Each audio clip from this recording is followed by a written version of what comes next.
Yesterday's video was the grief of outgrowing people, so today's video it feels only right for it to be the grief of like people leaving us, like people leaving relationships with us, which oh my gosh, my heart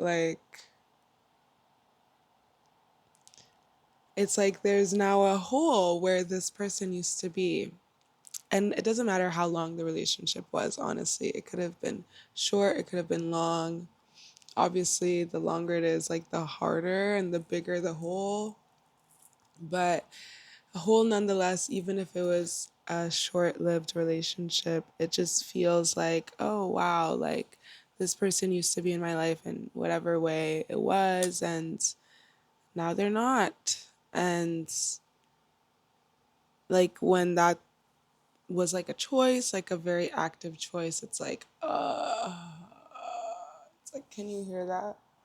Can you hear my heart? Because there's breaking there. There's like a hole there, and it's like,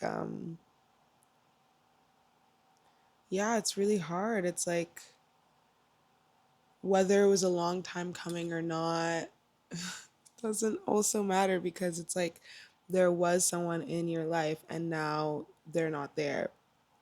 And you have to choose to fill that hole with something, that hole of like the time you spent with this person, the desire to talk to them, the desire to tell them things about your life, or like, when like things happen, it's like you want to reach out to people, and like perhaps you were comfortable and like, okay, this is the person I want to say things to or share things with, share my life with, and now it's like you can no longer do that because the relationship is over, and or at least it's like not it's like different, it's not the same as what it was, and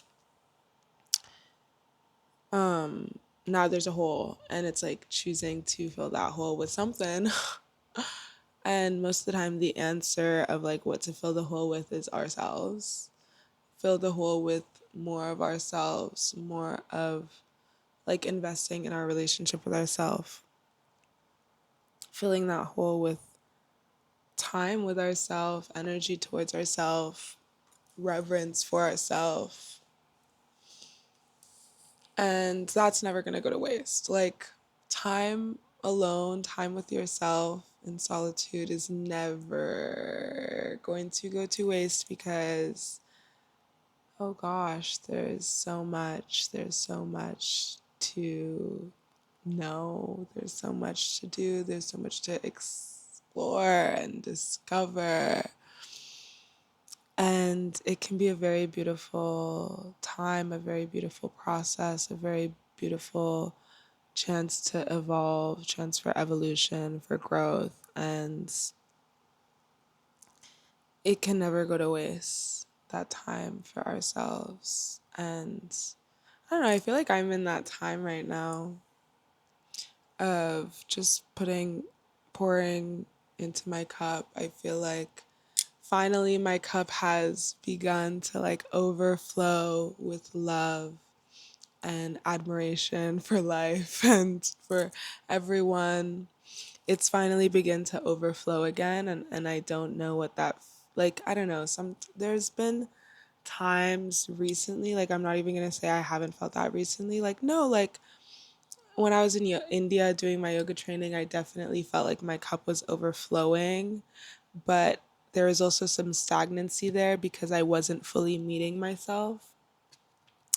Um, so I'm not even gonna say like it hasn't done this in a long time, but I feel like the reason why my cup was overflowing is because I was investing so much energy in myself and in yoga and in my relationship to myself.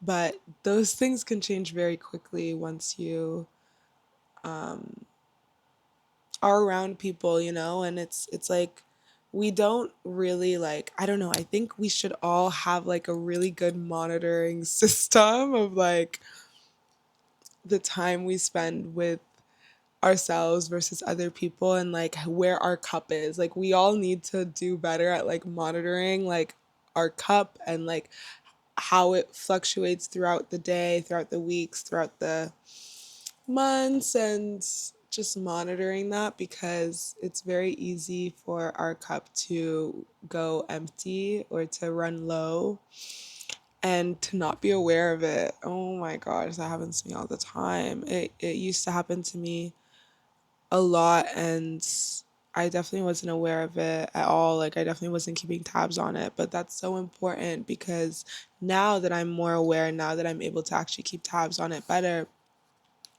I can see where when my cup is full, when it's empty, when it's overflowing, and I have more to give. And the thing with this cup analogy is you only have more to give if it's overflowing.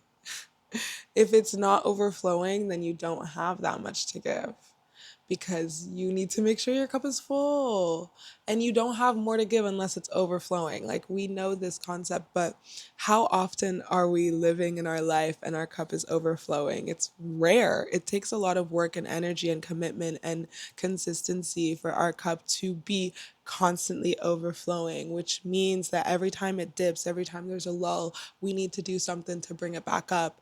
And it's really hard to keep that awareness of ourself, of our own energy, of our own cups. It's very hard. And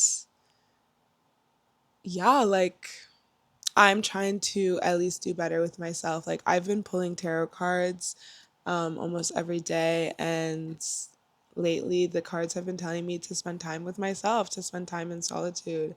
And that's not something that um I mean, I do like to spend time by myself, but like when the cards tell me, I'm like, okay, okay, I'm gonna do it. I'm gonna do it because I want to listen. I want to listen to the universe. I feel like it's really easy to get into a cycle where we're not really listening, we're not really tapped in.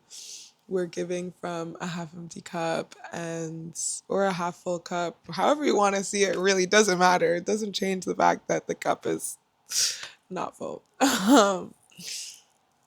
And what was I saying? Yeah.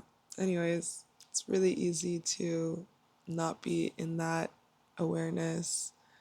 But I'm trying really hard now to take the lessons, take the signs, take the messages and actually integrate them. So I like don't have any plans this week except for like very, very short plans. Like, I think I'm gonna kind of move towards like more shorter plans, like 3 hours vibes. Like, I feel like that is like better for my energy cultivation, because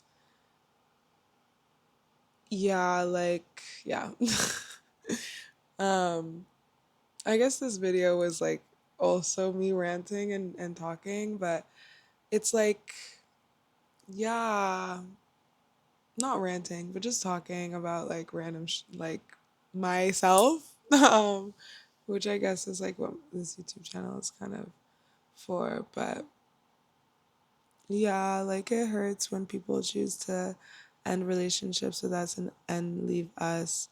And at the same time, it gives us an opportunity to focus more deeply on ourselves and getting to know ourselves, which will only benefit us and benefit the people that we love, benefit the people around us, and allow those, you know, breakups, whether they're friendship or relational, um, it allows them not to go to waste. It allows them to bring us deeper towards ourselves. It allows them to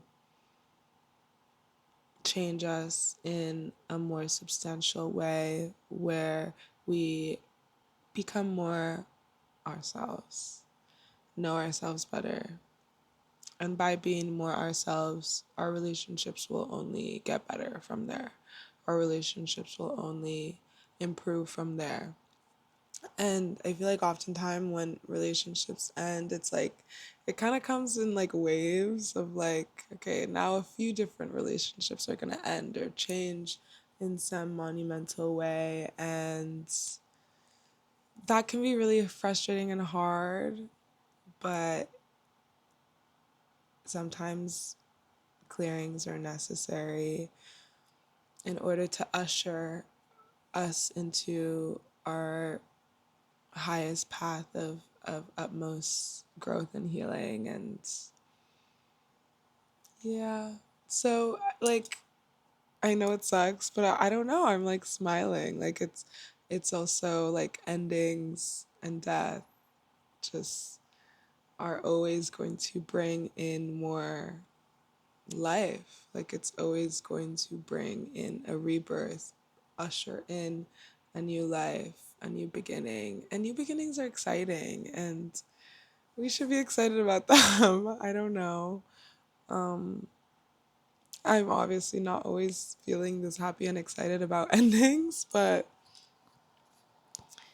I don't know. It's like once we get to a place where, like, okay, this actually kind of feels good, it's like maybe it doesn't feel good. And it's not necessarily about feeling good, but it's about, like, okay, well, at the end of the day, like, we know deep down that this is for the best. And so, like, trusting in that, it's about that inner trust in ourselves that will move us forward and usher us into the new timeline.